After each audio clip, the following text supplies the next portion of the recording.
તારીખ 26/4/1995 ઉનાવામાં હનુમાનજીના મંદિરમાં સ્વામી સચ્ચિદાનંદ પરમહંસ ભક્તિ નિકેતન આશ્રમ પેટલાદ દંતાલીવાળાનું પ્રવચન, કેસેટ નંબર 144।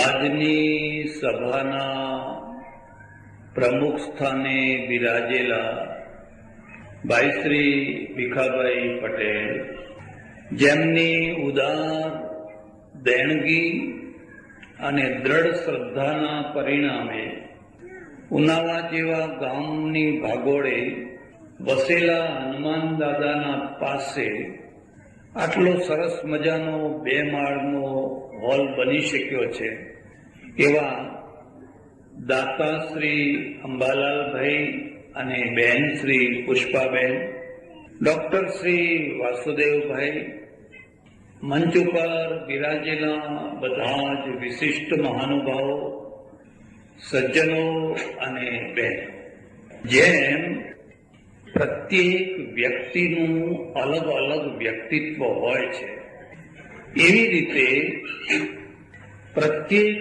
ગ્રંથનું પણ વ્યક્તિત્વ હોય છે, પ્રત્યેક ગામનું પણ વ્યક્તિત્વ હોય છે, પ્રત્યેક મહોલ્લાનું પણ વ્યક્તિત્વ હોય છે, પ્રત્યેક જ્ઞાતિનું પણ વ્યક્તિત્વ હોય છે। તમે શું છો એ તમારા વ્યક્તિત્વમાં છે, અને આવનારા સમયમાં તમે જોજો કે જેમ કેમેરાના દ્વારા ફોટો પડાય છે, એમ એવું કોઈ સાધન નીકળશે કે તમારા સ્વભાવનો ફોટો પડી જાય। અત્યારે તો ચહેરાનો ફોટો પડે છે, પણ સ્વભાવનો ફોટો પડતો, અને જો સ્વભાવનો ફોટો પડતો હોત તો નબળા માણસોનો જે સંગ કર્યો એ કર્યો હોત, પહેલા દિવસે જ ખબર પડી જાય। સ્વભાવ છે એ તો સંપર્કથી ખબર પડતો હોય છે, અનુભવોથી ખબર પડતો હોય છે। 2 દિવસ, 5 દિવસ, 10 દિવસ, મહિનો, 2 મહિના સાથે રહો, એમાં ખાસ કરીને યાત્રા કરવા જાઓ ત્યારે, આખી બસ જતી હોય, આખો ડબ્બો જતો હોય, તો તમને સ્વભાવની ખબર પડે। એક માણસ એવો હોય કે એનો ભાથાનો ડબ્બો ખોલી ખોલીને બધાને ખવડાવતો હોય, લો લો લો લો લો લો લો લો। એક ડબ્બો એવો હોય હંતાડી હંતાડીને ખાતો હોય, એ જુએ કે જ્યાં સુધી બીજાનો ડબ્બો ખુલે ત્યાં સુધી આપણો ડબ્બો ખોલવાનો, એક એવો માણસ હોય। આ તો ભાઈ સંપર્કમાં આવ્યા ત્યારે ખબર પડી ને, તમારો ચહેરો કેવો છે એ તો જોતાની સાથે ખબર પડી જાય, પણ તમારો સ્વભાવ કેવો છે, તમારી પર્સનાલિટી કેવી છે, તમારું વ્યક્તિત્વ કેવું છે, એ તો લાંબા ગાળે ખબર પડે, જલ્દી કઈ ખબર પડે। કેટલાક માણસો એવા હોય કે એમને દર કલાકે ક્રોધ ચડતો હોય, દર કલાકે, એ સારું છે, તરત ખબર પડી જાય ક્રોધી માણસ છે। કેટલાકને અઠવાડિયે ચડતો હોય, એટલે તમારે અઠવાડિયા સુધી રાહ જોવી પડે। જો 6 દાડા રહ્યા ભેગા તો તમને એમ લાગે કે તો બહુ શાંત સ્વભાવનો, પણ જો 7મો દિવસ ત્યાં ક્યાં જોયો છે। કેટલાકને મહિને ચડતો હોય, અને એક નિયમ છે, જેમ જેમ ક્રોધ ચડવાનો પીરિયડ લાંબો થતો જાય એમ એમ ક્રોધની માત્રા ભયંકર થતી જાય। પેલો જે દર કલાક વાળો હોય ને એ તો ચીડિયા સ્વભાવ વાળો સામાન્ય હોય, પણ 6 મહિને કે 12 મહિને જેને ક્રોધ ચડતો હોય એ દુર્વાસા સમજી લેવા, એને તમે સરળતાથી શાંત ના કરી શકો। ઠંડુ બળદ ભડકે નહીં, પણ જો ભડકે પછી એને કાબુમાં રાખી શકાય।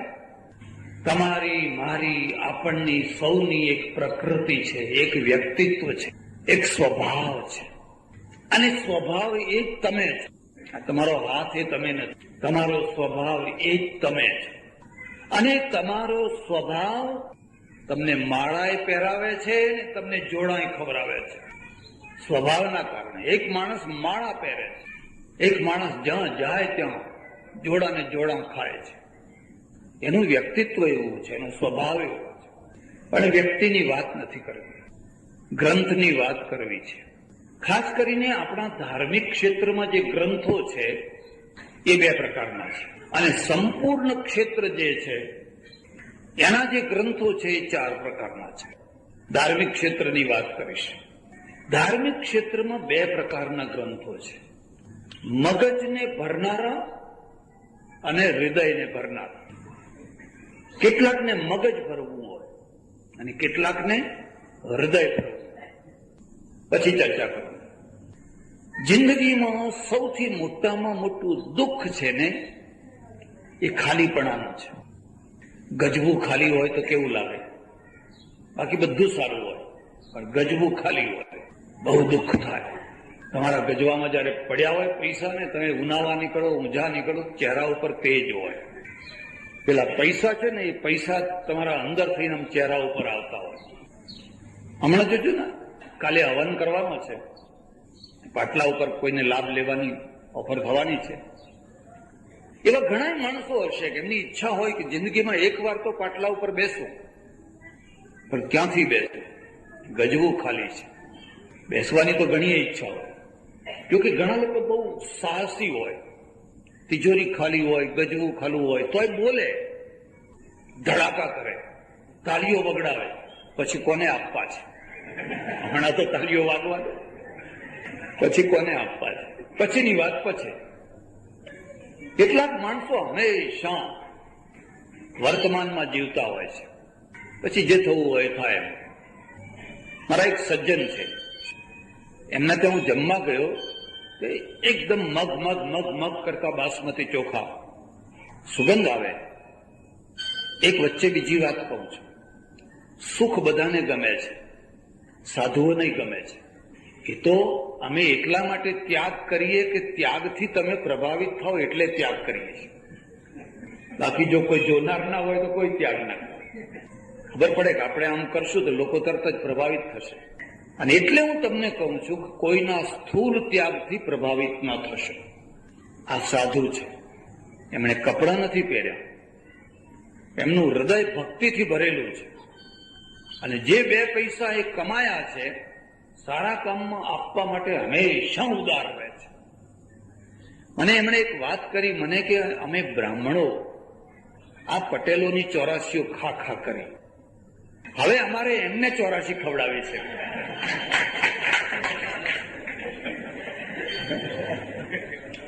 હું કેટલી વાર લોકોને કહું છું કે જે દિવસે લોકો દાન ધર્માદાનું ખાવાનું બંધ કરશે અને ખવડાવવાનું શરૂ કરશે ને, એને કોઈ નીચે નહીં નાખી શકે.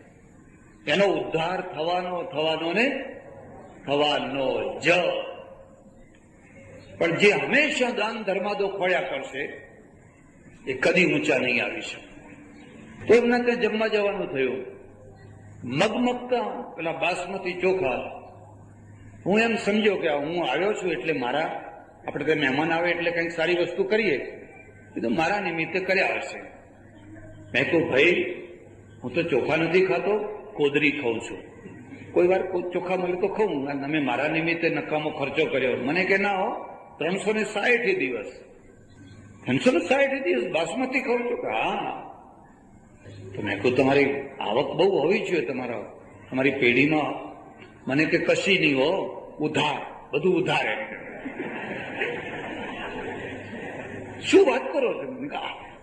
પછી આપશો ક્યાંથી? એ લેનારો જાણે, એ આપનારો જાણે. જેને ઉધાર આપ્યું હોય એ જાણે કે ક્યાંથી આપશો. આપણે તો લઈ આવ્યા છીએ.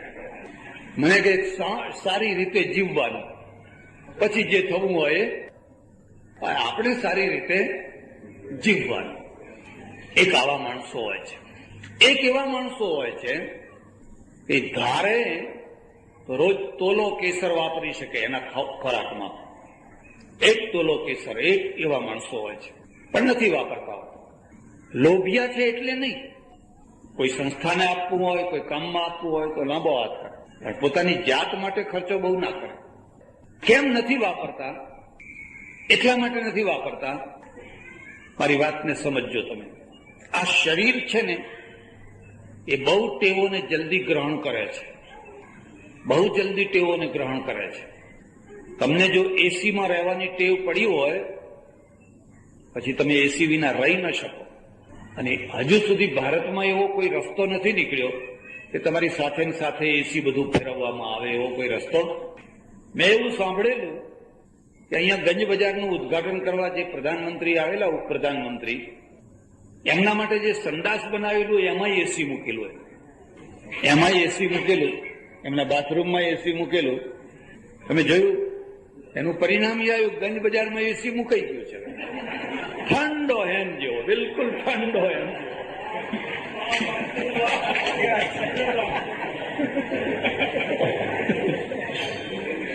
અલ્યા તમે સમજો, આપણે ખેડૂતના દીકરા, ઠીક છે હવે કોઈ વાર એસી મળ્યું તો વાપરી લીધું, પણ લૂમાં બેસવું પડે તોય બેસી શકે. એ માણસ દુઃખી નહીં થાય. જો ટેવો પાડી પછી એ ટેવોમાંથી છૂટવું બહુ અઘરું છે. એટલે પેલો કરોડાધિપતિ માણસ છે, પણ એ જાણે છે કે આ પૈસાનો ભરોસો નથી, આ લક્ષ્મીનો ભરોસો નથી, આ સ્થિતિનો ભરોસો નથી. આજે ચડતી હોય ને કાલે પડતી હોય. આજે તમારા ઘરમાં તિજોરી છલકાતી હોય અને કાલે ખાલી ખમ થઈ જતી હોય. તો આપણે એવી રીતે જીવન જીવો કે જેથી આમાંય જીવી શકીએ અને પેલામાંય જીવી શકીએ, બંનેમાં જીવી શકીએ. પણ આપવાનું થાય તો એનો હાથ કદી ટૂંકો નથી થતો.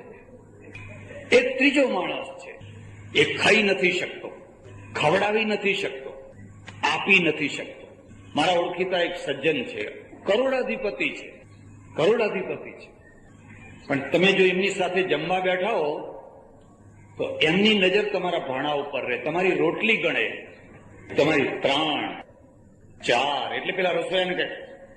પણ એને કહેવા દે કે એ ના પાડશે, તારે ના પાડવી. પણ જો તમે ચોથી ઉપર જો 5મી રોટલી લો એટલે એમને તાવ આવવા માંડે, એમને તાવ ચડવા માંડે કે આ તો 5 ખાધી, આ તો 6 ખાધી. એટલે પેલા રસોઈયાને કહે રે ગરમી છે, રવા દે, તું આગ્રહ ન કર. આવા માણસો છે, જીવતા જોડા ખાતા હોય છે અને મર્યા પછી એ જોડા ખાતા હોય છે. જિંદગી બરબાદ કરતા હોય છે છતાં પૈસે, પોતાના પૈસા હોવા છતાં.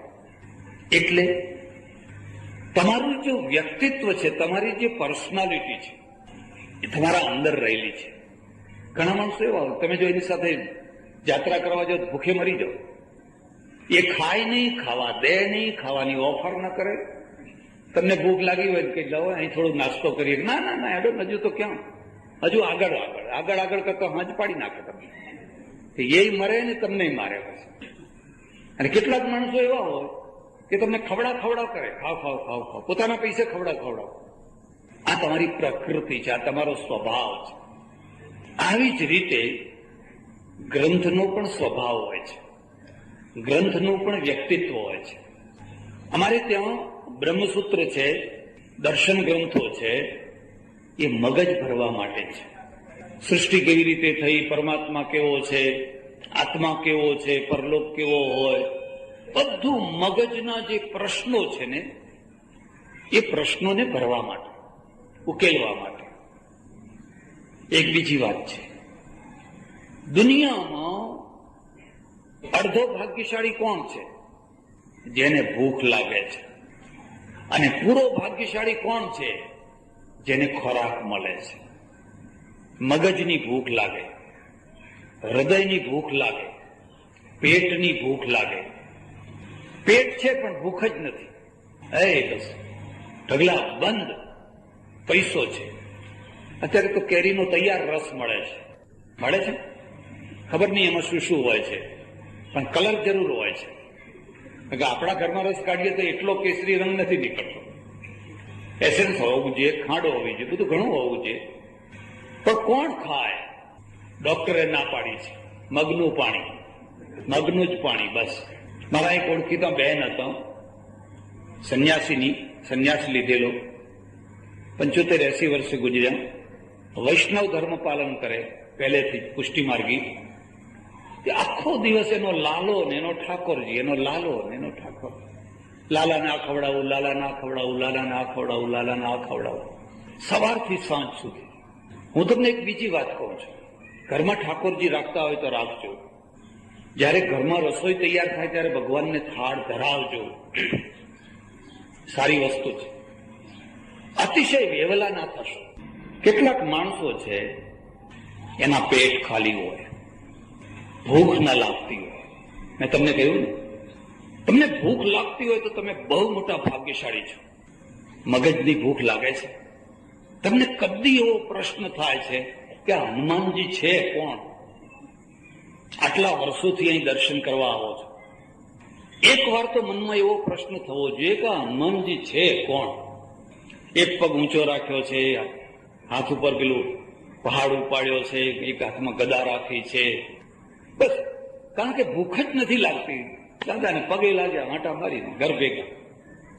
તમને મગજની ભૂખ નથી લાગી એટલે તમે તત્વ સુધી નથી પહોંચી શકતા. અને જે તત્વ સુધી નથી પહોંચી શકતો એ તત્વ વેદતા નથી થઈ શકતો. અને જે તત્વ વેદતા નથી થતો હતો એ લોકોને કદી સાચો રસ્તો નથી બતાવી શકતો હતો.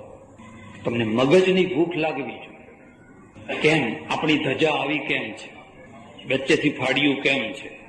પરદેશમાં લોકો બહુ પ્રશ્નો પૂછે, ગોરા લોકો એટલા પ્રશ્નો પૂછે, અને આપણા દેશમાં કોઈ પ્રશ્ન જ ના પૂછે. હું એકવાર સુરપુરા આવેલો ઘણા વર્ષો પહેલા, પછી થોડો પ્રવચન શરૂ કરેલું. 2-4 દિવસ થયા, મેં ગામ લોકોને પૂછ્યું, તમારે કઈ શંકા હોય તો પૂછજો. મને કે સીધું સટ કહો છો, એમાં શંકા શાની અંદર? કાંઈ શંકા બંકા રહેતી જ નથી એમ. મને આનંદ ના થયો, મને દુઃખ થયું. દુઃખ એ બાબતનું થયું કે હું ભેંસો આગળ ભાગવત વાંચું છું. તમે કદી પણ સર્કસ જોવા ગયા હો, કોઈ જગ્યાએ પાડાનો ખેલ જોયો? ઘોડાનો હોય, હાથીનો હોય, સિંહનો હોય, વાઘનો હોય, પણ કોઈ જગ્યાએ પાડાનો ખેલ તમે જોયો? હોય જ નહીં. કેમ? કદી તો વિચાર કરો. બધાનો ખેલ છે, બધા જાનવરોનો. પોપટનો હોય, ચકલીનો હોય, ફલાણાનો હોય, પાડાનો ખેલ કેમ નથી મૂકતા? એની પાસે મગજ નથી. ભેંસનો અર્થ થાય છે જે પવાલી ભરીને દૂધ તો આપે, પણ એની પાસે મગજ નથી. અને એનું પરિણામ આખા ભારત ઉપર આવ્યું છે. એ દૂધ પીનારો માણસ સાયકલ લઈને રોડ ઉપર ઉભો હોય, તમે ગમે એટલો હોર્ન વગાડો ને આમ પાડાની માફક જોશે. તમારી ગાડી ઠેઠ નજીક પહોંચી જાય પછી આમ ડોળા કાઢશે, ભાઈ આ હોર્ન તને ખસેડવા માટે નથી. ત્યાં સુધી તો કાં તો તમારે વળાંક લઈ લેવાનો, કાં તો બ્રેક મારવાની. મને ઘણી વાર લોકો કહે, કેમ આ લોકો નથી સમજતા? મેં કહ્યું, આ ભેંસના દૂધનો પ્રભાવ છે.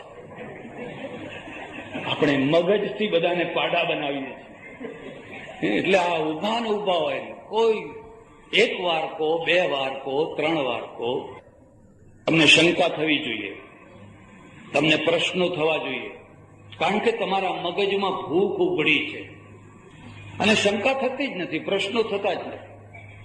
એટલે એનો અર્થ એ છે કે મગજમાં કોઈ ભૂખ નથી.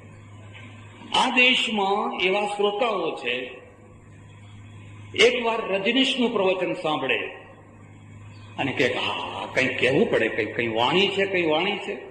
અને બીજા દાડે ડોંગરી મહારાજનું પ્રવચન સાંભળે ને કે કઈ વાણી છે. એટલે આ રજનીશને ડોંગરી મહારાજને શું લેવા દેવા? એમાં તો કોઈ મેળ જ નથી. પણ એને તો એક જ છે, કઈ વાણી છે. તમે એની પાસેથી કોઈ અપેક્ષા ના રાખી શકો.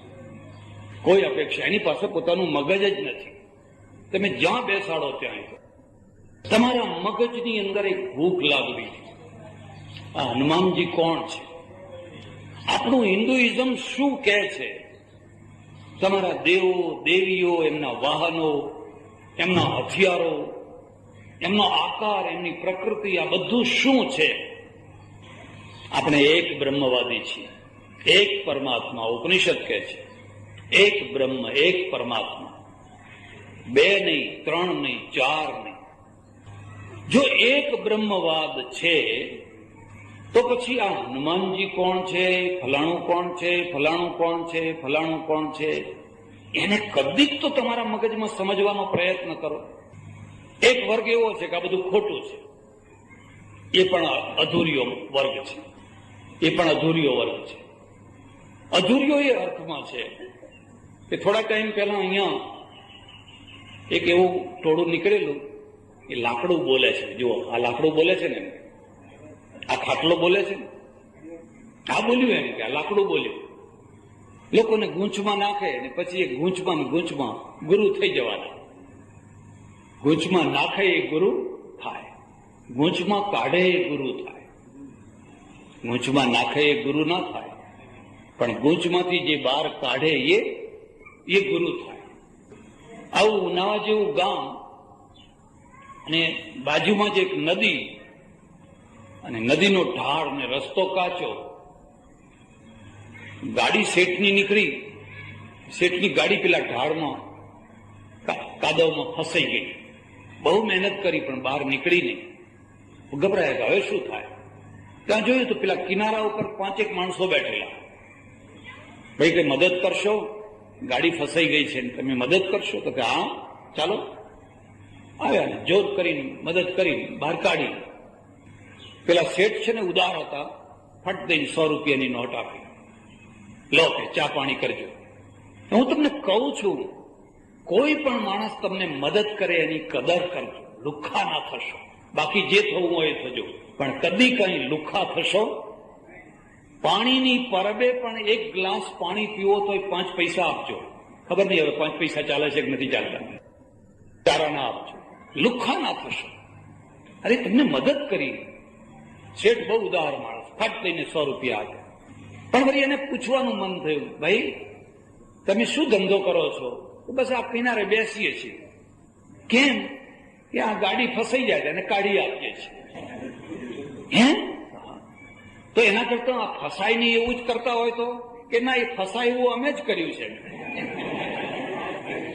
આ ફસાય એવું અમે જ કર્યું છે કે ગાડી ફસાય તો અમને કોઈ બોલાવે ને.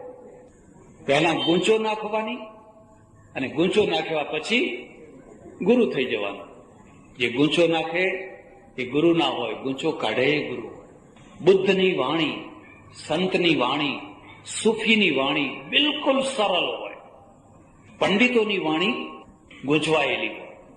તમે ગાંધીજીનો વાંગ્મય દેહ વાંચો, બિલકુલ સરળ. તમારે કોઈ શબ્દકોશની જરૂર નહીં, કોઈ વાક્ય રચના માટે ગૂંચવાવાની જરૂર નહીં. રામકૃષ્ણ પરમહંસની વાણી વાંચો, બુદ્ધની વાંચો, બિલકુલ સરળ. હંમેશા સાચી વાત સરળ હોય છે, બનાવટી વાત જ કઠિન હોય છે. જે તમે જોયું છે, જે તમે અનુભવ્યું છે, એની તમારે સાક્ષી આપવી હોય તો તમને કંઈ ગોખાવવું પડે ખરું? તો તમે તો બધું બોલવાના જ છો, એમાં કંઈ ગોખવાની જરૂર નથી. ગોખવું ક્યારે પડે કે ખરેખર તમે કશું ના જોયું હોય અને તમે સાક્ષી બન્યા હો, ત્યારે વકીલને તમને બધું ગોખાવે. અને 1000 રીતે ગોખાવેલું હોય, પેલો વકીલ જરાક ઉલટું સુલટું કરે એટલે બધું. સત્ય હંમેશા સરળ હોય છે. સત્ય કદી પણ ગૂંચવાયેલું નથી હોતું. કદી ફાંફા ના મારશો. ફાંફા મરાવનારાઓ પાસે જશો નહીં. એ તો તમને ગૂંચમાં નાખીને ફાંફા મરાવે છે. સત્ય તો બહુ સ્પષ્ટ છે, બહુ સરળ છે. એટલે એક ગ્રંથ તો એવા છે જે તમારા મગજને ભરે છે. પ્રશ્નો થાય, શંકાઓ થાય, તમે તમારા મગજને શાંતિ આપે. એક ગ્રંથ એવા છે જે તમારા હૃદયને ભરે છે. એક બીજી વાત છે, મગજ ભરેલું હોય એ માણસ વધારે સુખી હોય કે હૃદય ભરેલું હોય એ વધારે સુખી હોય? કોઈ વાર વિચાર કરજો. એક વકીલ લબાલબ જ્ઞાન ભરેલું, એક પ્રોફેસર, જાણે લાઇબ્રેરી જોઈ લો એનું મગજ, પણ ઘરમાં જાય દાચું ઉતરી જાય છે. કારણ કે ઘરમાં કોઈ જગ્યાએ પ્રેમ નથી. એટલે હૃદય ખાલી છે. અને હૃદય ખાલી છે એટલે પેલા થોથા છે ને ઓથા છે, એ તો ત્યાં યુનિવર્સિટીમાં કામ આવે. સામાન્ય લાઈફમાં એ શું કામ આવવાના? સામાન્ય લાઈફમાં તો પ્રેમ કામ આવતો હોય છે. હૃદય તો પ્રેમથી ભરાતું હોય છે. પૈસેથી ના ભરાય. પૈસેથી તિજોરી ભરાય, અને તિજોરીના દ્વારા તમે કોઈના શરીરને ખરીદી શકો, કોઈના મનને ખરીદી શકો, કોઈના હૃદયને ના ખરીદી શકો. હૃદય તો હૃદયથી મળતું હોય છે. અને હૃદય છે એ બે વસ્તુઓથી ભરાય, યાદ રાખજો, પ્રેમ અને શ્રદ્ધા. પ્રેમ અને શ્રદ્ધા આ એની બે પાંખો છે હૃદયની, બે એની કોરોનરીઓ છે.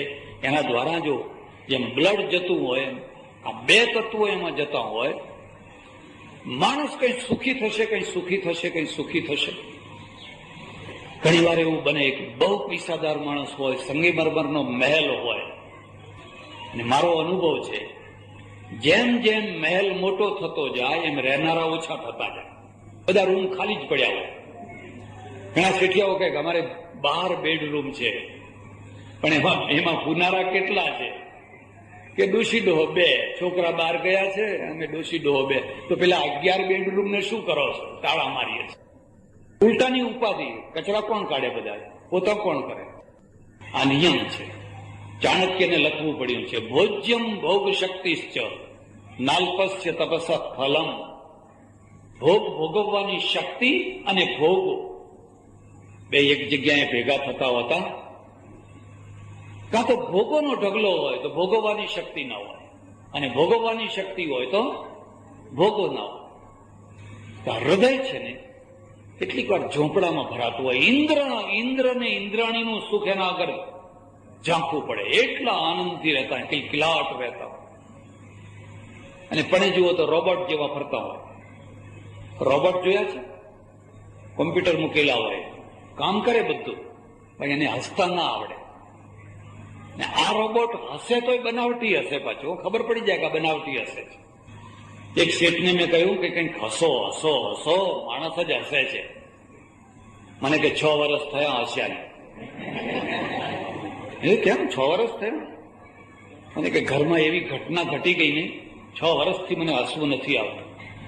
મૂળ વાત ઉપર આવો તો હૃદય જે છે એ બે રીતે ભરાય છે, પ્રેમથી ભરાય છે અને શ્રદ્ધાથી ભરાય છે. ભારતમાં આટલી ઉંમરના વૃદ્ધ માતાઓ પણ આનંદથી કેમ રહે છે? અમેરિકામાં જઈને જોજો, ડોશીઓ ડોહાઓ એકલા ઘરમાં બેઠા હોય, એકલા. મોટું ઘર હોય, બહાર બરફ પડતો હોય, કોઈ પૂછનારું ન હોય. બહાર પેપર વાળો પેપર નાખી જાય, દૂધ વાળો દૂધ મૂકી જાય, ફલાણું ફલાણું કરી જાય, પણ અંદર કોઈ માણસ જ નહીં. એને પૈસાની ખોટ નથી, એને માણસની ખોટ છે. આપણો દેશ એક એવો છે, આ ડોશીઓ બધી ભેગી થાય ને ઓટલા ઉપર ભેગી થાય બધી, અને આટલી એક ડબ્બી ખોલે, ચીકણી ક્લબ. એ જે ફડાકા લેવા માંડે, જે ફડાકા લેવા માંડે, જે ફડાકા લેવા, સાંજ ક્યાં પડી ગઈ ખબર જ ના પડે. અને બધી વહુઓની જ વાતો કરતી હોય, ભેગી થઈને બધી વહુઓની જ વાતો કરતી હોય. કેટલીક વાર આખું ઘરનું ઘર ઉથલાઈ મારે. જે ઘરને આ રેલવેનું મોટું ક્રેન ના ઉથલાવી શકે એ ઘરને એક ડોશી ઉથલાઈ નાખે. તમારે ભાડ ભાડ ભાડ ભાડ ભડકા બાદ કરે છે. એનું જમા પાસું છે, એનું ઉધાર પાસું છે. આપણે જીવીએ છીએ કારણ કે આપણી પાસે હૃદય છે અને હૃદયને ભરવાની વસ્તુ છે. પણ હું બીજી વાત તમને કહીશ, બધા ભાગ્યશાળી નથી હોતા, બધાને પ્રેમ નથી મળતો, બધાને પ્રેમ નથી મળતો. અને પ્રેમ છે ને માગવાથી નથી મળતો. માણસો મળે તમને, અને નોંધ કરજો, લખી લેજો, દુનિયામાં બધું મળશે પણ વફાદાર માણસ મળે એનાથી વધારે કોઈ મોટી વસ્તુ નથી. તમને કોઈ વફાદાર માણસ મળ્યું છે? વફાદાર પત્ની મળી છે? વફાદાર પતિ મળ્યો છે? વફાદાર દીકરો મળ્યો છે? વફાદાર ભાગીદાર મળ્યો છે? વફાદાર નોકર મળ્યો છે? તમને કદર નથી. તમને દુનિયાની મોટામાં મોટી ચીજ મળી છે જો તમે એને સાચવી શકો તો. અને બધું મળ્યું હોય પણ બેવફા માણસો મળ્યા હોય તો. બાકી બધું મળ્યું છે. પત્ની છે પણ ઘરનું બધું પિયર ભેગું કરે છે. હજુ પિયર ભેગું કરતી હોય ત્યાં સુધી તો સારું. હું પરદેશમાં રહું, રાત્રે 11 વાગે પ્રવચનો કરી અને આવીએ, એક બહુ પૈસાદાર માણસના ઘરમાં ઉતરેલા. એનું દીવાનખાનું તમે જુઓ તો રાજા મહારાજા જેવું, અને એમાં 2 દીવાનખાના, 4 મોટી ગાડીઓ, એની સાહેબી આમ મન કિલ્લોલ કરે કે હા. અને હું તમને એક બીજી વાત કહું છું, કોઈની સાહેબી જોઈને રાજી થવું, પેટ ના બાળવું હો, પેટ ના બાળવું, રાજી થવું. ભલે આપણને ના મળ્યું હોય પણ કોઈને તો મળ્યું છે ને, સારું છે. તો હું મનમાં રોજ વિચાર કરું કે હા હા, ભગવાને કેટલું આપ્યું છે અને કેટલું આપ્યું છે. 15 દિવસ થયા હશે, 15 દિવસ. રાત્રે 11 વાગે પ્રવચન કરીને મેં આવ્યા, 2 મિનિટ પહેલા બેસીએ, પછી એના રૂમમાં જાય, હું મારા રૂમમાં. એને મારો હાથ પકડ્યો અને છોકરું રડે એમ રડવા માંડ્યો, દીધી આવી. અરે અરે, મેં કહ્યું કેમ કેમ રડો છો? મને કે આજ જે તમે કથા કરીને એ બધી મારી જ કથા હતી.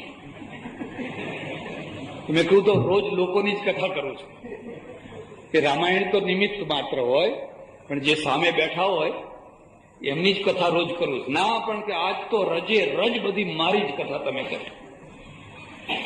મેં કહ્યું એવું શું ઘટતું આવ્યું? એને જે કહ્યું એ કહેવાય એવું નથી.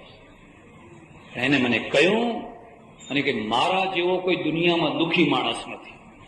અરે હું 15 દિવસથી કહું છું કેટલું સુખ છે, કેટલું સુખ છે, કેટલું સુખ છે, ના કે મારા જેવો કોઈ દુઃખી નથી. મેં 3 વાર આત્મહત્યા કરવાનો પ્રયત્ન કર્યો, પણ 3 વાર બચી ગયો. મને મોત પણ આવતું. પછી એને જે દુઃખની વાત કરી ને, મારાથી અહીં કરી ન શકાય. મારી પત્ની વફાદાર નથી. હું બહાર જઉં એટલે મારા દુશ્મનો ઘરમાં ભેગા કરે છે અને દુશ્મનોને ભજીયા ખવડાવે છે, આઈસ્ક્રીમ ખવડાવે. મારી બધી કમાણી છે એ મારા દુશ્મનોને ખવડાવે છે. અમે ખાનદાન માણસો, આબરૂદાર વેપારી માણસો. પેલા સામાન્ય માણસ હોય તો મારધાર્યું કચકો જુદો. અમારાથી એ ના થાય. નથી આમ થતું, નથી આમ થતું, નથી રહેવાતું. તમને ખબર નથી વફાદાર માણસનું કેટલું સુખ હોય.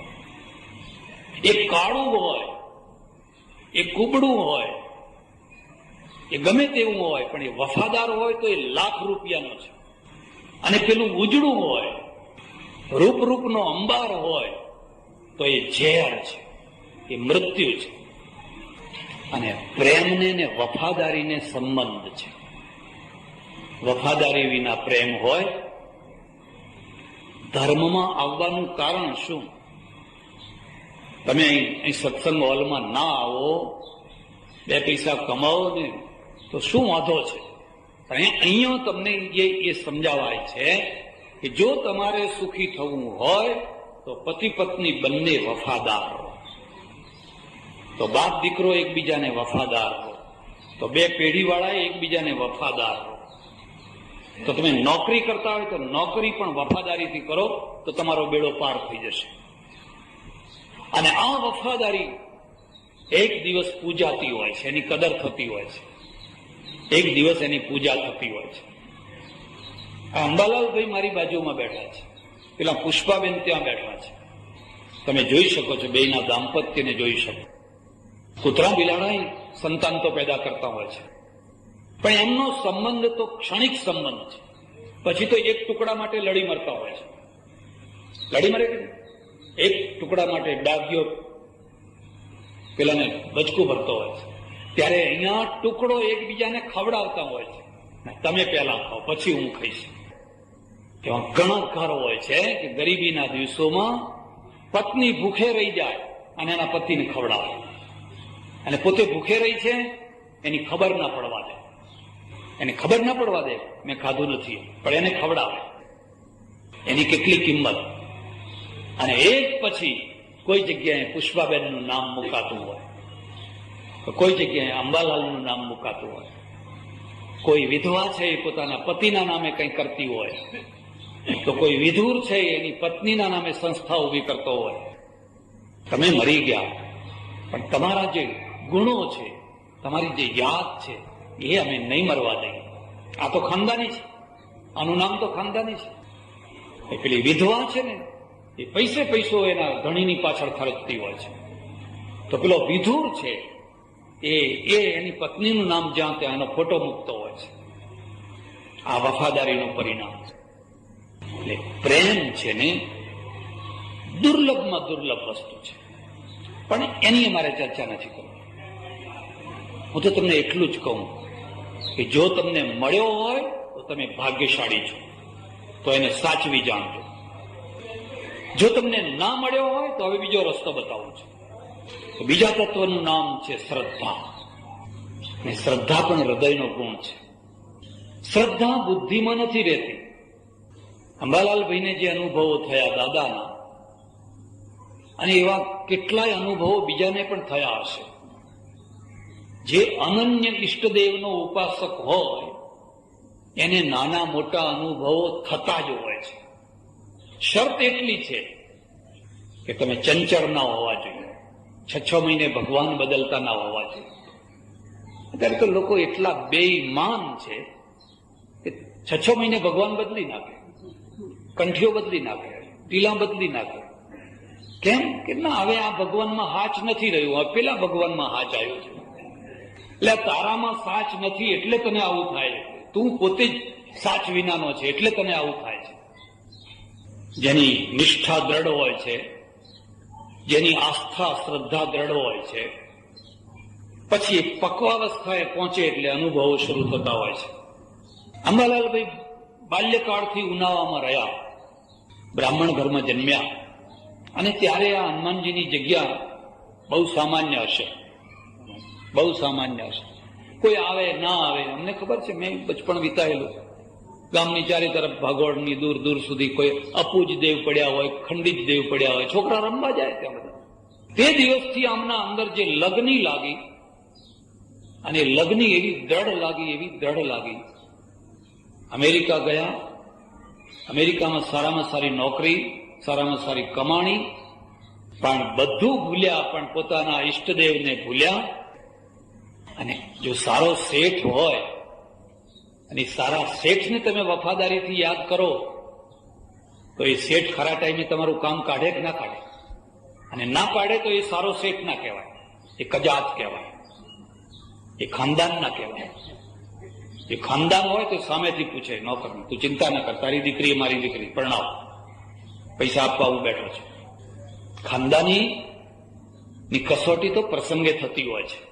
અને પેલો કજાત હોય ને એ ખરા પ્રસંગે કોથળીનું મોઢું બંધ કરી દે. અત્યારે હવે ભીડમાં છે, હવે જેટલું ચૂસાય એટલું, એ તો કજાત છે. કુલહીન સેવા, અમારે ચાણક્ય લખ્યું છે કે એની નોકરી કદી ના કરવી. આ તો ઈષ્ટદેવનો ઈષ્ટદેવ છે, આનાથી મોટો કોઈ શેઠ નથી. અને આ શેઠના ચરણોમાં જેનું માથું નમે છે ને એને બીજા કોઈના ચરણોમાં માથું નમાવાની જરૂર રહેતી. એટલે શ્રદ્ધા છે ને, એ શ્રદ્ધાથી હૃદય ભરાય છે. પ્રેમ અને શ્રદ્ધા બે ભેગા થયા હોય તો ધન્ય થઈ ગયા. પણ માનો કે તમને કોઈ સાંસારિક પ્રેમ ના મળ્યો, જોકે તમારી વાત છે, તમે બાળકો ઉપર પ્રેમ કરી શકો છો. રસ્તામાં છોકરા રમતા હોય, તમારા ગજવામાં પીપરમિન્ટ રાખો, થોડી ચોકલેટ રાખો અને છોકરાઓને આપો, પ્રેમ કરો. તમારા છોકરાને આપો એમાં કઈ મોટી વાત હતી? કઈ ગજવું ભરીને રોજ નીકળવાનું, અને જે છોકરું મળે ને પછી તમે જુઓ આખા ગામના છોકરા તમને પ્રેમ કરે છે કે નથી કરે? દાદા આયા, દાદા આયા, દાદા આયા, દાદા આયા. ઊંઝામાં હું જોઉં છું, 1-2 પટેલો છે, રોજ સવારે આટલા બધા રોટલા લઈને નીકળે છે. પેલું કંઈક થેલો જેવું કરે અને નીકળે. એ કૂતરા કોણ જાણે કેમ આમ રાહ જોઈને બેઠા હોય, બીજા બધા આવતા જતા માણસો, પણ બીજા કોઈ નહીં. એ નીકળે એટલે ગેલમાં આવી જાય, ખુશમાં આવી જાય. જેનું કોઈ નથી એના થઈ જાવ, અને પછી એ ટુકડો ટુકડો ટુકડો નાખતા નાખતા નાખતા ખેતરે ખેતરે દૂર દૂર સુધી ફરવા જાય. કહ્યું, અને આમાંથી શું મળવાનું છે? આનો શું બદલો મળવાનો છે? બસ હવે બદલાની વાત બંધ કરો. બદલાની વાત બંધ થાય ત્યાંથી જીવન શરૂ થાય છે. તમે અત્યાર સુધી એક જ વિચાર કર્યો કે હું આ કામ કરું તો મને શું મળશે, મારું શું, એમાં મારું શું. એવું કહેવાય છે કે અમદાવાદી હોય ને, કોઈ બેઠા નથી ને, એની પર્સનાલિટી જ્યાંથી શરૂ થાય, મારું શું એમાં, મને એમાં શું મળશે. એક ડોહા અમદાવાદના સ્ટેશને ઉતર્યા એટલે એક ભાઈને કહ્યું, ભાઈ આ કયું સ્ટેશન? કે કાકા 1 રૂપિયો આપત બતાવો. કે ભાઈ 5-10 વર્ષ પહેલા આવેલો ત્યારે તો ચારાના માગેલા, કે મોંઘવારી ના વધી ગઈ? તો કે ના, ખબર પડી ગઈ. એમ હવે આ કયું સ્ટેશન છે ખબર પડી ગઈ. અમદાવાદ સિવાય કોઈ બીજો કોઈ આવો પૈસો માગે? પર્સનાલિટી છે, વ્યક્તિત્વ છે. શું મળશે? અરે એક તમને વાત કહેવાની હતી. આખી જિંદગી રામની સેવા કરી, ઉભા પગે, આમ પગ રાખીને વીરાસનમાં બેસવાનું. કારણ કે પલાઠી વાળીને બેઠા હોય તો ઉઠતા વાર થાય. ઘણા લોકો એવા હોય, એક બાપજી કઈ સેવા હોય તો બતાવજો. આપણે કઈક તારે એક ગ્લાસ પાણી લાવો ને એટલે તરત જ બીજાને કહે, એક ગ્લાસ પાણી લાવજે. એટલે બીજો પાછો ત્રીજાને કહે, ત્રીજો ચોથાને કહે. કલાક વીતી ગયો, ભાઈ હજુ પાણી ના આવ્યું. હા, એટલે પાણી ના આવ્યું, એટલે પાણી ના આવ્યું. આ લોકો કદી સેવા કરી શકે? આ તો ઓર્ડર કરી શકે. પટેલની જાનમાં બધા જ મુખી હોય, હવે સેવા કરે કોણ? હે, બધા જ મુખી હોય, હોકો કોણ ભરે? હનુમાનજી પાસેથી શીખવાનું. હનુમાનજી હંમેશા વીરાસનમાં બેસે. એક બીજી વાત, રામ અને હનુમાન પહેલા મળ્યા ઋષ્યમુખ પર્વતમાં.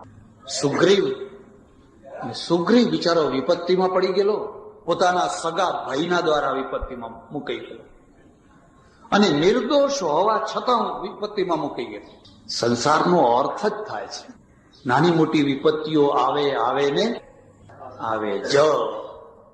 ઘણી વાર નિર્દોષ હોવને વિપત્તિ આવે, ઘણી વાર સગા ભાઈના દ્વારા આવે. દુશ્મન બીજો હોય તો હજુ સમજ્યા, પણ સગા ભાઈના દ્વારા. વાલીએ એની પત્ની પડાવી લીધી અને તગડી મૂક્યો, મારી નાખું. ઋષ્યમુખ પર્વતમાં એ નહીં મારી શકે એટલે એ ત્યાં રહેતો. અને ઉપરથી જોયું કે બે ભાઈઓ આવી રહ્યા છે, બે માણસો આવી રહ્યા છે. એટલે સુગ્રીવે કહ્યું, કોઈ વાલીએ કોઈ આપણને મારવા માટે કોઈ માણસો મોકલેલા છે. હનુમાનજી તમે જાઓ અને જઈને તપાસ કરો કે આ કોણ છે. હનુમાને બ્રાહ્મણનું રૂપ, વિપ્ર રૂપ ધરી, બ્રાહ્મણનું રૂપ ધર્યું અને રામ પાસે આવ્યા. આ બીજી વાત નોંધ કરજો, પ્રેમ અને શ્રદ્ધા કદી પણ શંકા વિનાના હોતા નથી. એમાં શંકા રહેવાની જ, પ્રેમમાં શંકા રહેવાની જ. અને એટલે શંકા તમને ચિંતા ઊભી કરાવે છે. અને એટલા માટે એકલો પ્રેમ કદી સફળ નથી થતો હોતો, એની સાથે વ્યવહાર કુશળતા. એવા માણસો સાથે વગર જોતા હળો ફળો નહીં કે તમારા ઉપર શંકા થાય. તમે વગર જોતા એવા માણસો સાથે શું કામ બેઠક ઉઠક રાખો છો, જેના સાથે તમારી શંકા થાય. શંકા નિર્મૂળ ક્યારે થાય? જ્યારે અનુભવોની દ્રઢતા થાય પછી. તમારા ઘરમાં નોકર રહ્યો, પેલા બધાના ઉપર શંકા થવાની, પણ એને એક વાર કહ્યું આ શેઠ તમારું ઘડિયાળ પડ્યું, આ 10 રૂપિયા પડ્યા. એક વાર બાથરૂમમાંથી તમારી વીંટી કે હાર લાવીને આપ્યો, જો આ બેના તમારો હાર પડ્યો તો ભૂલી ગયા લાગો છો. હવે એને 5 વર્ષ થઈ ગયા, હવે એના ઉપર શંકા થતી. આ 5 વર્ષ એને તપ કર્યું છે, શંકા કાઢવાનું તપ કર્યું છે. અને પહેલા જ દિવસે જેને હાથ માર્યો, બીજા જ દિવસે ઘર બહાર. પછી એ લાંબો ટાઈમ નોકર રહી શકે? પ્રેમ અને શ્રદ્ધા બંને શંકા રહેતી હોય છે, પણ શંકા ક્યારે દૂર થાય?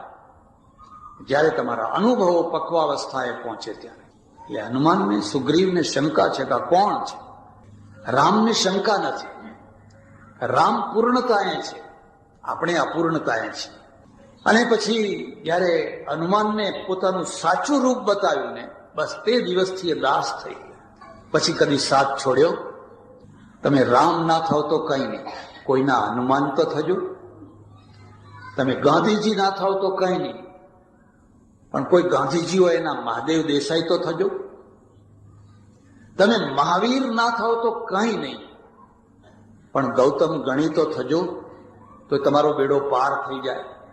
દરેકને એક હનુમાન હોય છે, દરેક મહાપુરુષને એક હનુમાન હોય છે, જે 16 કળાએ સમર્પિત હોય છે, સંપૂર્ણ ભાવે સમર્પિત. અને સંપૂર્ણ ભાવે સમર્પિત હોય છે ને એના સંબંધો કદી તૂટતા હોતા. જે સમર્પિત નથી હોતા ને બદલો માંગતા હોય છે ને એના સંબંધો તૂટી જવાના, કારણ કે અપેક્ષાઓ પૂરી ના થઈ એટલે સંબંધો તૂટવાના. આ તો સમર્પિત છે, બદલો નહીં, મારે કઈ બદલો ના જોઈએ. પછી તો રામ અને હનુમાનની જોડી જામી, બરાબર જામી. તમે જાણો છો, હનુમાનની બે વાતો યાદ રાખવાની, એક સંપૂર્ણ સમર્પણ અને એક સંપૂર્ણ પરાક્રમ. પરાક્રમ વિનાનું સમર્પણ છે ને એ શરણાગતિ છે, એ લાચારી છે. અને પરાક્રમ નથી, શું કરે? હવે હાથ જોડવા જ પડશે. પરાક્રમ સાથે સમર્પણ. હનુમાનમાં કેટલું પરાક્રમ છે! એ લંકા જઈ શકે છે, સમુદ્ર પાર કરી શકે છે, લંકાને બાળી શકે છે, રાવણને નીચું બતાવી શકે છે, ઔષધિનો આખો પહાડ ઉપાડીને લાવી શકે છે. હનુમાન શું નથી કરતો? રામ કાજ કરબે કો આતુર. એટલું મોટું પરાક્રમ છે, પણ આટલું મોટું પરાક્રમ હોવા છતાં પણ સમર્પણ છે, સમર્પિત છે. આ પરાક્રમ બધું માત્ર રામ માટે છે, રામના કામ માટે છે, બીજા કોઈ કામ માટે નહીં. ખેર, લંકા ઉપર વિજય થયો, અયોધ્યા પાછા આવ્યા, આનંદના દિવસો આવ્યા, સુખના દિવસો આવ્યા. લક્ષ્મણે કહ્યું, આ બધું આ લોકો આપણાને કેટલી મદદ કરી હતી. રામાયણમાંથી આ શીખવાનું. રામાયણ તો હૃદય ભરનારો. અને તમે જો 1 મહિનો રામાયણ સાંભળો, તમારા ઘરમાંથી જે પ્રેમ ખૂટી ગયો હોય ને, એ પ્રેમ ધીરે ધીરે ભરાવા લાગે. પતિને પત્ની ઉપર પ્રેમ આવે, પત્નીને પતિ ઉપર ખાવ થોડો રોટલો ખાઓ. એક સજ્જને મને કહ્યું, મહારાજ તમારે 1 મહિનો અમારે ત્યાં રોજ દર વર્ષે આવું. મેં કહ્યું કેમ? એમ, અમારા ઘરમાં બધું સારું થઈ જાય છે. પરલોકમાં તો જે થવું હોય થાય, પણ ઘરમાં બધું સારું થઈ જાય છે. મેં કહ્યું શું સારું થાય? અરે કે તમે આવો ને, મારે તો બીજા દાડાથી ગરમ જમવાનું, શું ખવડાવવું, કેમ ખવડાવવું. પછી કે પેલું પડ્યું ખાવું હોય તો ખાઈ લો. અંદર હૃદયમાં પ્રેમ ભરાવા લાગે. એક બીજી વાત યાદ રાખજો, સાચો સંત કોઈનું ઘર ના તોડાવે, કોઈનું ઘર નંદવાવે નહીં. ખરો વૈરાગ્ય છે એ કર્તવ્યને માટે છે. આ ઋષિ માર્ગ છે. પત્ની છોડવા માટે નહીં, ઘર છોડવા માટે નહીં, બાવા થવા માટે નહીં. ખરો વૈરાગ્ય કર્તવ્ય માટે છે. સાચા પતિ થાવ, સારા પતિ થાવ, સાચી પત્ની થાવ, સીતા જેવા થાવ, રામ જેવા થાવ. પણ જો તમને કોઈ ઘર છોડાવે કે ઘર નંદવાવે, તો એમ સમજવાનું કે આ વૈરાગ્ય નથી, આ વિષાદ છે, અર્જુનનો વિષાદ છે, જે તમારું ઘર બરબાદ કરશે, તમારું જીવન બરબાદ કરશે. પેલા ચલમિયા ગાંજો ફૂંકનારા તમને વ્યસનમાં બરબાદ કરતા હોય છે, પણ આ કાલ્પનિક વૈરાગ્ય ચડાવનારા તમારું ઘર બરબાદ કરાવતા હોય છે. મેં એવા ઘણા છોકરાઓ જોયા છે, જે નથી દુકાનના રહ્યા, નથી ઘરના રહ્યા, નથી પત્નીના રહ્યા, નથી છોકરાના રહ્યા, નથી બાપના રહ્યા, નથી પરિવારના રહ્યા. અતો ભ્રષ્ટ તતો ભ્રષ્ટ. આ વૈરાગ્ય નથી, આ તો કર્તવ્ય ભ્રષ્ટતા છે. એમાં તો તમને ઉલટું તમારું ઘર દીપી ઉઠે, આનંદ આવે. લક્ષ્મણે કહ્યું, આ લોકોએ આપણા માટે કેટલું કામ કર્યું. અને એક નિયમ હોય છે, પ્રત્યેક મહાપુરુષ છે એની પાછળ સેવા કરનારો એક બહુ મોટો વર્ગ હોય છે. નથી દિવસ જોતો, નથી રાત જોતો, તરત જ કામે લાગી જાય. પેલો પહાડ ઊંચો કરવો હોય ગોવર્ધન, તો લાકડીઓ હોય તો ઊંચો થાય જ ના. ગોવાળિયા જોઈએ કે ના જોઈએ? આ હોલ બાંધ્યો હશે, મને ખબર નથી, પણ કોઈ માણસ રાત દિવસ અહીં ખડે પગે ઉભો રહ્યો હશે. સિમેન્ટ લાવો, રેતી લાવો, કપચી લાવો, ફલાણું લાવો. આજ સુથાર નથી, આજ કડીઓ નથી, આજ પૈસા નથી, આજ ફલાણું નથી. કોઈ માણસ પાણી છાંટતો હશે, કોઈ કંઈ કરતો હશે, કોઈ કંઈ કરતો હશે. એ સમર્પણ છે, એના વિના થઈ ન શકે. આવા માણસો જયારે સમય આવે ત્યારે એની જરૂર કદર કરો. એને એક માળા પહેરાવો સભામાં, તો એને એમ થાય કે મને યાદ કર્યો. એના મનમાં તૃપ્તિ રહે, એને એની અપેક્ષા ના હોય, પણ એના મનમાં એમ રહે કે ના, મને યાદ કર્યો. કડિયાને, સુથારને, લુહારને, ફલાણાને બધાને યાદ કરીને એમને થોડું ઘણું સન્માન કરો. લક્ષ્મણે કહ્યું, આ બધાને આપણે કંઈક આપીએ, કંઈક સન્માન કરીએ. રામે કહ્યું, બરાબર છે, સાચું. એક બીજી વાત હું તમને કહું છું, કેટલીક વાર સારા કામ ભૂલમાં જતા હોય, માણસને કરવાની ઈચ્છા હોય પણ ભૂલમાં જતું હોય, એને યાદ કરાવવું પડે. એને ના કરવાનું એવું ના હોય, પણ એને યાદ ના હોય, એને એના મગજમાં એ વાત ના હોય. ખાલી એટલું જ કહું, ભાઈ અંબાલાલભાઈ આટલું જરા કરવા જેવું છો. હા, કરો કરો કરો. જૈન ધર્મમાં એને અનુમોદના કહે છે. સારા કામ થતા હોય એની અનુમોદના કરો. સારું થાય છે, સારું થાય છે એમ કહો. મનમાં બેઠા બેઠા બળો નહીં, પેટ ના બાળો. લક્ષ્મણે કહ્યું કે આપણે આ બધાનું સન્માન કરીએ. હા કરો. અને બીજી વાત, હવે તરત જ બીજી વાત આવી. સન્માન કરવું તો કેવી રીતે કરવું? એટલે એમાં તરત જ વ્યાપારી વૃત્તિ આવી. આપણા ઘરમાં જે નકામી વસ્તુ હોય, જે કાઢી નાખવાની હોય, જે ફેંકી દેવાની હોય, એવું બધું આપણે વાપરી નાખવામાં એમ. આવા ઘણા લોકો હોય પાછા, અને એવા માણસો હંમેશા છેતરાતા હોય છે. કારણ કે શું છે, હૃદયની જગ્યાએ મગજ આવી ગયું. પેલું હૃદય કે છે સારામાં સારું ખવડાવો, પેલું મગજ કે છે કે નહીં બચાવો બચાવો બચાવો. નહીં, એવું નહીં. કરવું તો સારું. રોજના લોભિયા થજો, પ્રસંગના લોભિયા ના થશો. 360 દિવસ લોભ કરજો, પણ એક દિવસ જો પ્રસંગ કરો ને એ દિવસે લોભ ના કરશો. કારણ કે પ્રસંગના જો લોભિયા થયા તો જોડા ખાશો, અપયશના જોડા. બાકી તમે રોજ શું ખાવ છો એ કોઈ જોવા નથી આવતું. રામે કહ્યું કરો કરો, હું તો બહુ આનંદમાં છું. જેને જે આપવું હોય આપો બધાને. કોઈને શાલ, કોઈને દુપટ્ટા, કોઈને કંઈ, કોઈને કંઈ, કોઈને કંઈ આપ્યું. એમ એવા ઘણા માણસો જોયા, આપીને રાજી થાય, આપીને રાજી, બહુ રાજી થાય. એને જોઈએ, આપવાની જગ્યા જોઈએ, બહુ રાજી થાય આપી. એને ઉમળકો આવે, હરખ આવે. કારણ કે એટલું તો નક્કી જ છે કે જેટલું આપો એટલું જ તમારું છે, બાકી તો બધું છે જ. લઈ જજો ને જેવા જાણી એટેક આવે ત્યારે, જેટલું આપો એટલું જ તમારું છે. એક માણસ રહી ગયા. લક્ષ્મણે કહ્યું, અરે ખરા માણસ તો ભૂલી જ ગયા. જે માણસે ખરું કામ કર્યું હતું, કોણ? તો કે આ હનુમાન. અને એને લેવાની કોઈ સ્પૃહા નહીં. રામે કહ્યું, હનુમાનને આપવાનું ના હોય. આપવાનું લેવાનું કોને હોય? વ્યવહાર કોના સાથે કરવાનો હોય? જે પરાયણ હોય એને. પોતાના માણસો સાથે કઈ વ્યવહાર કરવાનો હોય. તમે ઘરમાં કંકોત્રી લખો છો? તમારા દીકરાના લગ્ન હોય તો તમારા ઘરમાં કંકોત્રી લખો છો? અને ઘરમાં ના લખી હોય ને ઘરનું માણસ એક રીસાય, પત્ની જ રીસાય, મારે નથી આવવું, કેમ બધાને કંકોત્રી લખીને મને તો લખી જ નથી. કોઈ એવું રીસાય? અરે તું ઘરનું માણસ છે. હનુમાન મારા ઘરનો માણસ છે. જ્ઞાની ત્વાત્મૈવ મે મતમ. ગીતા. અર્જુન જે જ્ઞાની છે ને એ તો મારો આત્મા છે.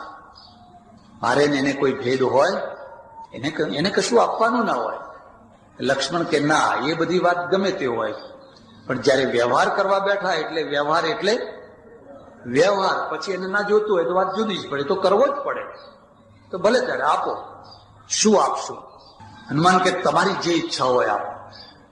9 લખો હાર, રામે જે પહેરેલો ગાદીએ બેસવા માટે બનાવડાવેલો 9 લખો, સારામાં સારી વસ્તુ, આનાથી બીજી કોઈ સારી વસ્તુ એ રામે કાઢ્યો. અને લક્ષ્મણને કહ્યું, જા જઈને હનુમાનજીને પહેરાઈ આવો. અને સભા છે ને, એ સભામાં બધા ઝાંખા પડી ગયા. કેમ? તમને ખબર નથી. જ્યારે તમે કોઈને કંઈ આપો ને પછી અંદર મેળવે, તને શું આપ્યું, મને શું આપ્યું, તને કેવું આપ્યું, મને કેવું આપ્યું. એમાં જો ખબર પડે કે તને સારું આપ્યું છે ને, એટલે બસ તરત જ ચહેરો ઉતરી જાય. અમે દક્ષિણ ભારતની યાત્રાએ ગયેલા. મારા એક ઓળખીતા સજ્જન કે મદુરાઈમાંથી બધા લોકો સાડીઓ લે પેલા આપવા માટે. મેં કહ્યું, ભાઈ તમે લો. મને કે મારે 4 દીકરીઓ અને 2 વહુઓ, એટલે 6 સાડીઓ લેવાની. એમાં જો એકને પણ કલર જુદો પડ્યો ને તો ઘરમાં ઝઘડો. એમ ના આપો તો ઝઘડો નહીં હો. અરે ભાઈ, આ બીજી વાત યાદ રાખજો, ના આપનારને ઝઘડો નથી હોતો, આપનારને જ ઝઘડો હોય છે. ના આપનારને તો એક જ જાણે છે કે આ તો ભાઈ કોઈ દાડો કશું કોઈને આપતા. એ તો એમના માટે નક્કી જ છે કે કોઈને આપતા જ નથી. નથી દીકરીઓ આશા રાખતી, નથી વહુઓ આશા રાખતી, કે નથી કોઈ કામવાળી આશા રાખતી. એટલે એ લોકો શું કરે છે, સીધા એમના ગજવામાં જ હાથ મારે છે. આગા પાછા ગયા હોય ને એટલે પોતાની મેળે જ બધું કરી લે છે કામ. મને કે જો હું 6 લઉં ને કલર જુદો પડે ને, કલર તોય ઘરમાં ઝઘડા થાય, એના કરતા ના લેવી સારી. આ તો વ્યવહાર છે. એટલે બધાએ જોયું કે એને એમ કે હાર આપણને આ આપ્યું, મેં કઈ ઓછું કામ કર્યું છે? પેલો કે મેં કઈ ઓછું કર્યું છે? પણ કોઈ બોલી શકતા નથી. લક્ષ્મણ તો હનુમાનજી પાસે ગયા અને હાર પહેરાવ્યો.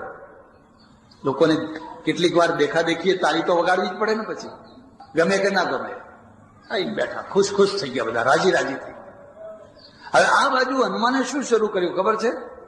પેલા મોતીઓ તોડવા માંડ્યા. અંદર બધું જે સોનું એ બધું ગૂંથેલું ને આમ દાંતેથી તોડવા માંડ્યું એટલે લોકો જોઈને પાછા લોકો હસવા માંડ્યા. આ અંતે વાંદરું એટલે એને કઈ ગતા, એને તો ચણોઠી આપ્યો, ચણોઠીના બોરાવ કે એવું કઈ, તોય એના કામ. આ વાતને યાદ રાખજો, પ્રત્યેક મહાપુરુષ ઉપર હંમેશા અનાડી લોકો હસતા હોય છે. એ તો પછી મરી ગયા પછી એની પૂજા થતી હોય છે. અનાડીઓ અનાડીના ચશ્માથી જોતા હોય છે. જ્ઞાનીનો ચશ્મા જુદા છે, અનાડીઓની દ્રષ્ટિ જુદી છે. હસ્યા બધા, ખીખી ખીખી કરી, તોડી તોડીને ફેંકી દેવા માંડ્યા. લક્ષ્મણને આંચકો લાગ્યો, ખરેખર જેની મેં ભલામણ કરી, જેની સિફારસ કરી અને આટલો મોટો હાર અપાવ્યો, ઓછામાં ઓછું આ સભા પૂરતા તો એની મર્યાદા રાખવી હતી. આ તો સભામાં જ તોડી નાખવા માંડ્યો. રામને કહ્યું, મારી ભૂલ થઈ ગઈ હો, ખરેખર આ હાર આપવા જેવો નતો, કારણ કે એની કદર નથી હારની. રામે કહ્યું, એવું ના હોય, આખી દુનિયામાં હનુમાનને એક હું જ જાણું છું, મારા સિવાય બીજા કોઈ હનુમાનને જાણી શક્યા, અને મને એક હનુમાન જાણે છે. અર્જુનને કૃષ્ણ જાણે છે અને કૃષ્ણને અર્જુન જાણે છે. બાકીના લોકો તો તમાશો છે, જો હંસો થોડીક આમે વગાડ્યું, થોડુંક આમે વગાડ્યું. હનુમાનને હું જાણું છું, હનુમાન શું છે. ઝવેરી માણેકને જાણે છે અને માણેકને ઝંખના છે. કોઈ ઝવેરીના હાથમાં પડવું, અનાડીના હાથમાં ના પડવું. અનાડીના હાથમાં હીરો હોય તો કોડી, હીરાને ઝંખના હોય છે. તું જા, જઈને પૂછ કે આ મોતી કેમ તોડીને ફેંકી દો છો? આ બધા પૂછ્યું. એટલે હનુમાને કહ્યું, હું જોઉં છું કે આમાં કોઈ જગ્યાએ રામ છે, હું રામ જોઉં છું અને મને એમાં રામ દેખાતા નથી, એટલે હું એને ફેંકી દઉં છું.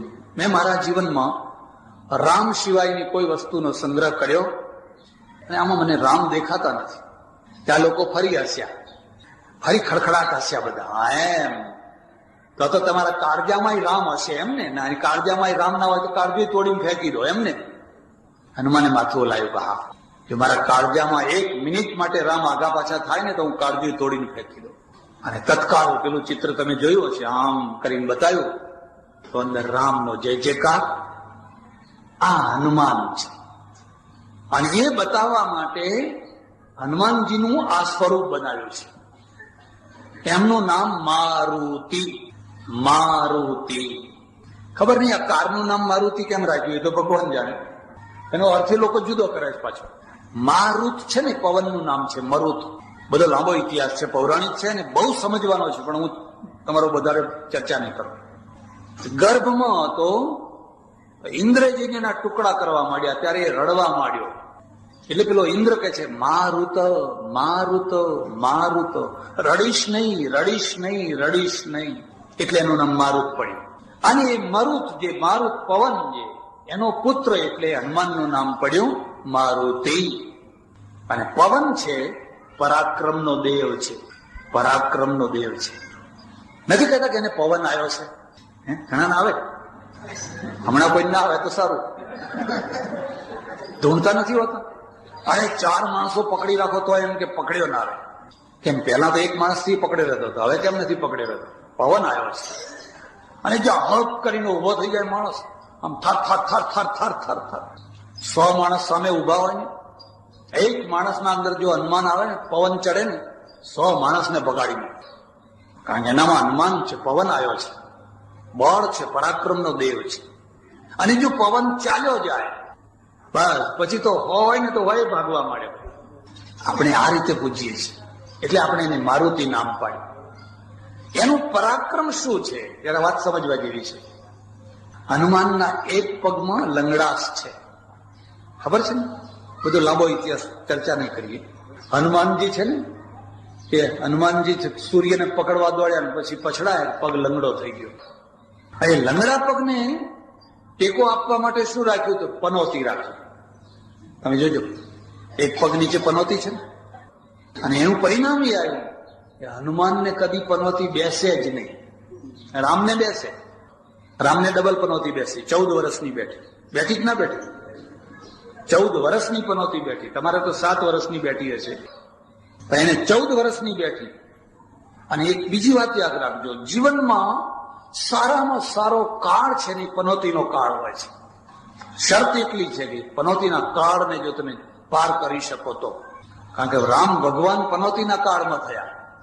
જો ગાદીએ બેઠા અને લીલા લહેર કર્યા હોત તો ખલાસ, બધા રાજાઓ થયા એવા થઈ જાય. તો પનોતીના કાળમાં પરાક્રમ થતું હોય છે. તમારી પેઢી માદી પડી, તમારા ઘરમાં કંઈ થયું, તમને આમ વિપત્તિ આવી, તમને આમ દુઃખ આવ્યું, તમને આમ દુઃખ આવ્યું, પનોતી. હવે એ ટાઈમે તમારા જીવનનું ઘડતર થતું હોય, નિર્માણ થતું હોય છે. શરત એટલી છે કે મક્કમ રહી શકો તો, અને તણાયા કરો, વેગમાં તણાઈ જાવ તો ખલાસ. જે પનોતી આખી દુનિયાને નડે છે એ પનોતી હનુમાનના પગ નીચે દબાયેલી છે. એટલે હનુમાનને એ પનોતી નડતી, અને એટલે લોકો શનિવારે તેલ ચડાવવા જાય છે. અલૌકિકતા આવી ગઈ. તમારા બહુ દુઃખી થયા, બહુ દુઃખી થયા, ત્યાં શનિવારે જઈને તેલ સિંદૂર ચડાવવા જાય. એટલું પરાક્રમ છે, પવનપુત્ર છે, અને છતાં એટલું જ સમર્પણ છે. અને એનું પરિણામ એ આવ્યું, એકલા રામનું મંદિર ના હોય. રામ હોય, લક્ષ્મણ હોય, સીતા હોય, હનુમાન તો હોય. એકલા લક્ષ્મણનું મંદિર જોયું તમે કોઈ જગ્યાએ? એકલા સીતાજીનું મંદિર જોયું? બધા જ્યારે હોય ત્યારે બધા ભેગા જ હોય, પણ એકલા હનુમાનનું મંદિર હોય. એકલા હનુમાન. કેમ? સંકટ મોચન નામ તિહારો. શ્રદ્ધા છે એને 100% બુદ્ધિથી કદી માપી શકાય નહીં. અને 100% બુદ્ધિ છે એ કોરી બુદ્ધિ થતી હોય છે. અને કોરી બુદ્ધિથી કોરા માણસો પેદા થતા હોય છે. અને કોરા માણસો પોતે દુઃખી ને બીજાને દુઃખી કરે. લોટમાં મોયણ જોઈએ, અને મોયણ નાખેલી ભાખરી ખાવ તો સારી લાગે, અને મોયણ વિનાની ભાખરી ખાવ તો ચામડા જેવી થઈ જાય. હજુ ભાખરીને તો તોય સમજ્યા, પણ ઘી વિનાનો શીરો ખાવ તો. જિંદગીમાં મોયણની જરૂર છે, તેલની જરૂર છે, ચિકાસની જરૂર છે. અને ચિકાસ એ ભાવના છે, એ લાગણી છે, એ ભાવના છે. અંબાલાલભાઈને લાગણી, ભાવના હતી, શ્રદ્ધા હતી. ઠેઠ અમેરિકાથી અહીં આવ્યા. 2-3 માણસો આવજા કરે, 50,000 60,000 નો ખર્ચો થઈ જાય. પણ ભાવના છે ને, ભાવના હતી, ત્યાંથી દોડતા આવે. અને મારા ઉપર ભાવના હતી એટલે આગ્રહ કર્યો, સ્વામીજીને તો બોલાવવા જ પડશે. અને મારી ભાવના હતી એટલે મેં કહ્યું કે હું જરૂર આવીશ. તમે નહીં કહો તો હું અંબાલાલભાઈનું કામ છે, જરૂર આવીશ. એક બુદ્ધિશાળી માણસ છે, 100% બુદ્ધિશાળી, કોરો માણસ છે. એના જીવનમાં તો કોરા પણ છે, લુખ્ખા પણ છે. એક ભાવના વાળો માણસ છે. વિવેકાનંદે એક જગ્યાએ લખ્યું છે, એક ગામમાં બહુ બુદ્ધિજીવી માણસો રહે, અને એમણે મારું પ્રવચન ગોઠવેલું. સ્વામીજી સ્વામીજી સ્વામીજીનું પ્રવચન. આવા મંદિર ને મંદિરની બાજુમાં હોલ, બધા ચિક્કાર થઈ ગયા, વકીલો, ડોક્ટરો, ફલાણા ફલાણા ફલાણા ફલાણા, ટોપના ક્રીમ વર્ગ. અને બધાએ પ્રવચન સાંભળ્યું, તન્મય થઈને સાંભળ્યું. કઈ પ્રવચન, કઈ વાણી, કઈ જ્ઞાન, કઈ અગાધ જ્ઞાન. બધા પગે લાગીને બધા વિદાય થયા. હવે વિવેકાનંદ લખે છે કે તે દિવસે સવારથી મેં કશું ખાધેલું નહીં. હવે બન્યું એવું કે એક પ્રવચનમાં એક ડોશી મારી સામે બેઠેલા, બેઠા બેઠા ઝોકા ખાય. અને પ્રવચનકાર હોય ને એને ઝોકા ખાનારો દુશ્મન જેવો લાગે. ઝોકા ખાવા તો પણ પાછળ જઈને ખાઓ, પેલાનો મૂડ ના બગાડો.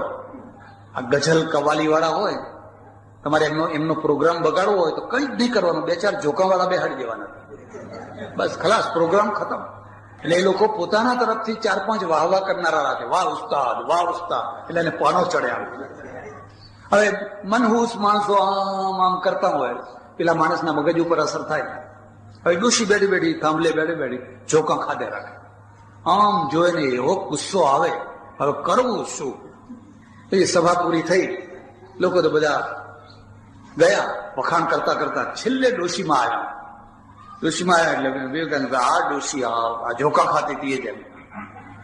મહારાજને પગે લાગી, બાપજી કઈ ખાધું છો, ભૂખ્યા છો? એટલે આટલા બધામાંથી આ એને જ પૂછ્યું, બીજા કોઈ પૂછ્યું જ નહીં. એટલે કે ના માજી ખાધું તો નથી, આજ તો ભૂખ્યો છું, બપોરે કંઈ જમવાનો મેળ નથી પડ્યો. ચિંતા ના કરશો, હું હમણાં દૂધ ને રોટલો લાવું છું. તારા ઘરે ભેંસ છે અને તાજો રોટલો બનાવીને દૂધ ને રોટલો લાવું છું. વિવેકાનંદ લખે છે કે અડધા કલાકમાં એ દૂધ ને રોટલો લઈને આવીને મને ખવડાયું અને હું વિચારમાં પડી ગયો કે જે જોકા ખાતા હતા એ જાગતી હતી અને જે બધા વાહ વાહ કરતા હતા જાગતા હતા એ ખરેખર એમને કોઈને એમ સૂઝ્યું જ નહીં કે આ માણસ ભલે એને પૂછો તો ખરા કે ખાધું છે કે નથી ખાધું. ડોશીમાં ભાવના છે, બુદ્ધિ નથી. એ શું બોલે છે? મહારાજ કંઈક ઊંચી વાતો કરતા હશે, આપણે કંઈક સમજીએ હશે, પણ કંઈક સારી વાતો કરતા હશે. પેલા સમજે છે, પણ આ ડોશી એટલું સમજે છે કે મહારાજ હોય કે મહારાજનો બાપ હોય, ભૂખ તો બધાને લાગે. ટાઈમ થાય એટલે ભૂખ તો બધાને. અને એટલે એને પૂછ્યું, બાપુ કંઈક જમ્યા? તો હું હમણાં લાવું છું. હરખ થયા. હનુમાનજી શ્રદ્ધાનું પ્રતીક છે, દ્રઢ નિષ્ઠાનું પ્રતીક છે, પરાક્રમનું પ્રતીક છે, આજ્ઞા પાલનનું પ્રતીક છે. અને બધાના પરિણામ સ્વરૂપ એકલા પૂજાય છે, પુના પનોતીને દબાવીને પૂજાય છે.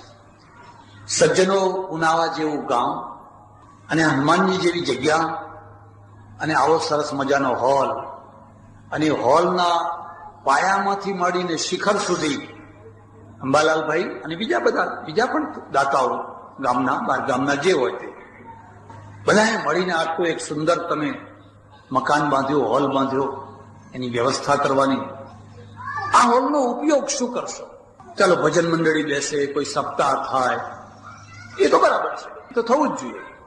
પણ અત્યારે સૌથી મોટી જરૂરિયાત છે મધ્યમ વર્ગના માટે લગ્ન કરવાની જગ્યા. હવે આપણી પાસે પહેલાનો જમાનો નથી કે આપણા આંગણે જ બધું કરીએ. આંગણે કરવાના દિવસો પૂરા થયા. પેલા એક જમાનો હતો, 4 થાંભલા ઉભા કરે, ઉપર 5 પૂરા નાખે એટલે માંડવો થઈ ગયો. હવે અત્યારે એનું નામ માંડવો કહેવાય. પેલા 2-4 બળદ ગાડા લઈને આવે પરણે. બનાસકાંઠામાં મેં જોયેલું કે એમનો ઉતારો હોય જ નહીં, એ ગાડા એ જ ઉતારો.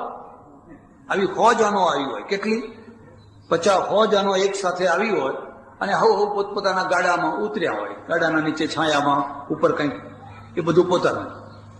એ જમાનો પૂરો થયો. આજે જમાનો બદલાઈ ગયો.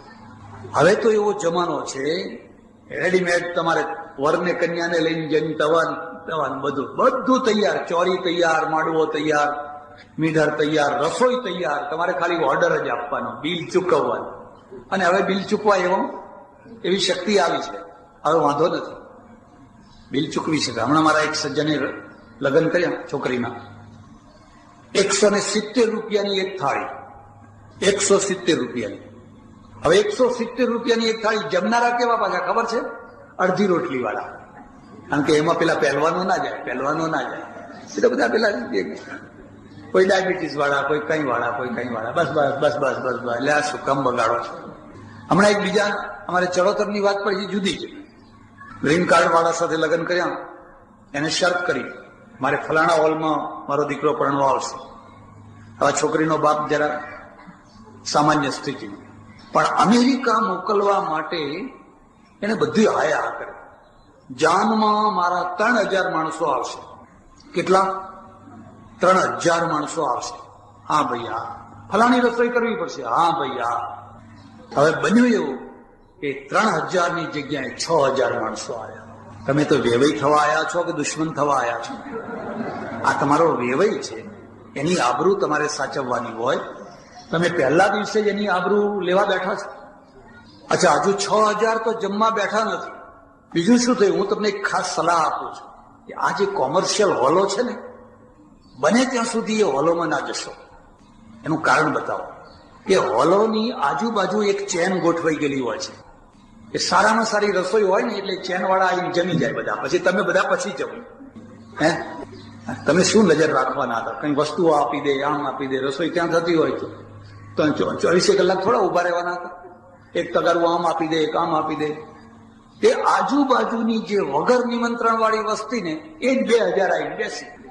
પેલા નોકરોએ જ કહેલું, કાલ બહુ ભપકો છે, તુંય આવજે ને તુંય આવજે ને તુંય આવજે ને તુંય આવજે. તો બધી વસ્તી આવીને બેસી ગઈ. બિલ આમ ના ઉપર કે આ 6000 માણસોને જમાડી ના શકાય. શું જમાડવું? 3,000 ના 6,000 અને એમાં 2,000 તો પેલી આજુબાજુની ફાલતી વસ્તુ આવી વગર આમંત્રણ વાળી. એક સજ્જનને મેં કહ્યું, અલ્યા વગર આમંત્રણે તમે જમવા જાઓ છો? મને કે બાપજી તમે જ કહ્યું છે ને કે આખી દુનિયામાં ભેદ ના રાખવો, વસુધૈવ કુટુંબકમ, આખી દુનિયા આપણું કુટુંબ જ છે. એમાં વળી આપણને કોઈ કહ્યું તોય શું ને ના કહ્યું તોય શું, એમાં કઈ માન અપમાન હોય નહીં. અને આવા કામમાં મોડું ના કરાય પાછું. જેટલા વહેલા થઈ એટલા મોડા વાળા પછી રડે છે ને રડવું હોય રડે. મારા પાસે આવીને ધ્રુસકે ને ધ્રુસકે રડ્યો. મને કે બાપુ મારું નાક કપાઈ ગયું. મેં કહ્યું તો તે દિવસે જ કપાઈ ગયું જે દિવસે તે ગ્રીન કાર્ડના મોહમાં આવો વેવઈ બનાવ્યો તે દિવસે. વેવઈ થજો, આ વેવઈની આબરૂ લેનારા વેવઈ ના થશો. એ તો તમારો ભાઈ છે, તમે દીકરાના બાપ છો તો એ દીકરીનો બાપ છે. એની બાંધી મુઠ્ઠી રાખવી એ તમારા હાથની ચીજ છે. ને પહેલા દિવસે જ તમે એની મુઠ્ઠી ઉગાડવાનું કામ કરો છો, એવા વેવઈ થયા છો. તો તમે દુશ્મન શું ખોટા? ત્યારે આ હોલ એવા મધ્યમ વર્ગના લોકો માટે આશીર્વાદ રૂપ છે. આ સામાજિક હોલ છે. દાદાના ચરણે આવો. કોઈ એવું કે દાદા પરણ્યા નથી એટલે દાદા નથી પરણ્યા એટલે તમારે એવું રહેવું છે, તો પછી એવા ભેગા થવાનું. તો વ્યાયામ શાળા શરૂ કરી. દાદા તો પરણ્યા નથી પણ દાદા પરણાવે છે બધાને અને રાજી થાય છે. અમારા બાળકો તમે પરણો, સુખી થાઓ, લીલે વાડી રહે, તમે આનંદ કરો. એટલે આ એક લગ્ન હોલ પણ છે. બીજી રીતે પણ જે રીતે જરૂર હોય એ સમાજના કામો માટે બધા કામમાં આવશે. અને એ રીતે ઉનાવાનું એક ઘરેણું છે, ઉનાવાનો એક દાગીનો છે. એને તમે સાચવો, સંભાળો અને એને હજુ પણ વધારે સુંદર બનાવો. અને આ સંસ્થા, દાદાનું મંદિર, આ હોલ અને બીજી બધી પ્રવૃત્તિઓ એના દ્વારા ઉનાવાના જીવનને ધન્ય બનાવો. ભગવાનને હું પ્રાર્થના કરું કે અંબાલાલભાઈ અને એમના પરિવારને ખૂબ ભક્તિ આપે, ખૂબ નિષ્ઠા આપે અને એમના હાથે હજુ પણ ઘણા સારા સારા કામો થાય. જ્યારે પણ સમાજને મૂર્છા લાગે, જેમ લક્ષ્મણને મૂર્છા લાગી અને ત્યારે હનુમાન છે ને પેલી ઔષધિ લઈ આવ્યા, એવી રીતે જ્યારે જ્યારે પણ સમાજને મૂર્છા લાગે ત્યારે આ હનુમાનજીના ભક્તો છે એ તરત જ ઔષધિ લઈને હાજર થઈ જશે. અરે શું 2 લાખ કરો છો, 9 લાખ ઉપાડો. એક માણસ 9 લાખ રૂપિયા આપે. બ્રાહ્મણનો દીકરો 9 લાખ રૂપિયા આપે અને આટલું સરસ મજાનું આ બનાવે, સામાન્ય વાત નથી. પરમેશ્વર ગામનું ભલું કરે, ગામ સંપીને રહે, હળીમળીને રહે, એકતાથી રહે, આનંદથી રહે, સૌ સુખી થાય, સૌનું મંગળ થાય. આભાર, ધન્યવાદ, હરિઓમ.